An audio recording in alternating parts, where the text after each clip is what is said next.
नमस्कार, टी9 मराठीमध्ये आपल्या सगळ्यांचं स्वागत। मी निखिल आणि महत्त्वाची बातमी, करुणा आणि धनंजय मुंडे यांचे संबंध हे लग्नासारखेच असल्याचं मुंबई सत्र न्यायालयानं म्हटलेलं आहे। दोघांनी 2 मुलांना जन्म दिला, हे एकाच घरामध्ये राहिल्याशिवाय शक्य नाही असं निरीक्षण कोर्टानं नोंदवलं आहे। धनंजय मुंडे यांची याचिका फेटाळून लावताना न्यायालयानं हे निरीक्षण नोंदवलं आहे।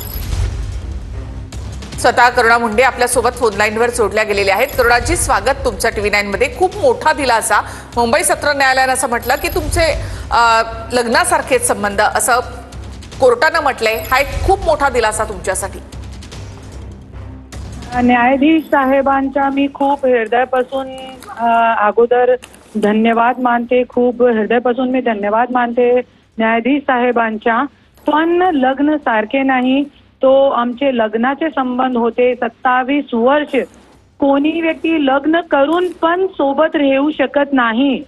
तो आज आम्ही लग्न केला होता, तोही आज 27 वर्ष आम्ही दोघी सोबत आलेलो आहे। आणि जसे की मैंने पुरावेमध्ये सगळे दिलेले आहे। आम्ही पूर्ण वर्ल्ड फिरून, पूर्ण विश्व भ्रमण करून आलेलो आहे। दोघे नवरा बायको आणि माझे मुला मुली सोबत पण पूर्ण विश्व फिरून आलेलो आहोत आणि पूर्ण पुरावे मी दिलेले आहे 27 वर्षाचे।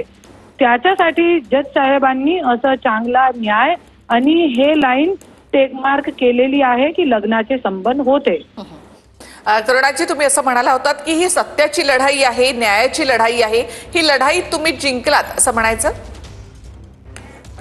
आणि आज हे जी विजय जे आहे हे फक्त माझी नसून पूर्ण महाराष्ट्र आणि पूर्ण भारतामध्ये अशी जी महिला आहे जे एक समर्पित भावाने आपले नवरेला 27 वर्ष देतात आणि 27 वर्ष नंतर तिला 2 मुला बाळा सोबत 45 वर्षाची वयामध्ये जरी नवरा रोडवरती असंच सोडला, तो हे सगळी ते महिलाची विजय आहे ज्यांचे सोबत असा घडलेला आहे।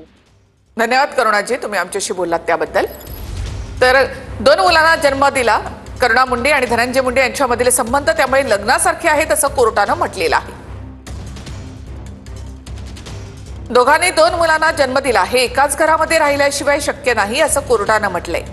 धनंजय मुंडे यांची याचिका फेटाळून लावताना माझगाव सत्र न्यायालयानं हे निरीक्षण नोंदवलं आहे। करुणा मुंडेंना 2 लाखांची पोटगी देण्याच्या वांद्रे कोर्टाच्या निर्णयाला धनंजय मुंडेंनी आव्हान दिलं होतं।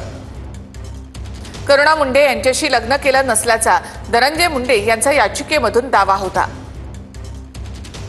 धनंजय मुंडे आणि करुणा मुंडे यांच्यामधील संबंध हे वैवाहिक स्वरूपाचे आहेत असं कोर्टानं म्हटलेलं आहे। त्यामुळे करुणा या घरगुती हिंसाचार कायद्यांतर्गत दिलासा मिळण्यास पात्र आहेत असंही कोर्टानं म्हटलंय। प्रसिद्ध नेत्याची जीवनशैली लक्षात घेत दंडाधिकाऱ्यांनी करुणा मुंडेंना अंतरिम देखभालीचा दिलेला आदेश योग्य असल्याचं कोर्टानं म्हटलंय। करुणा आणि त्यांच्या मुलांनाही नेत्यासारखीच जीवनशैली मिळायला हवी असं कोर्टानं म्हटलंय।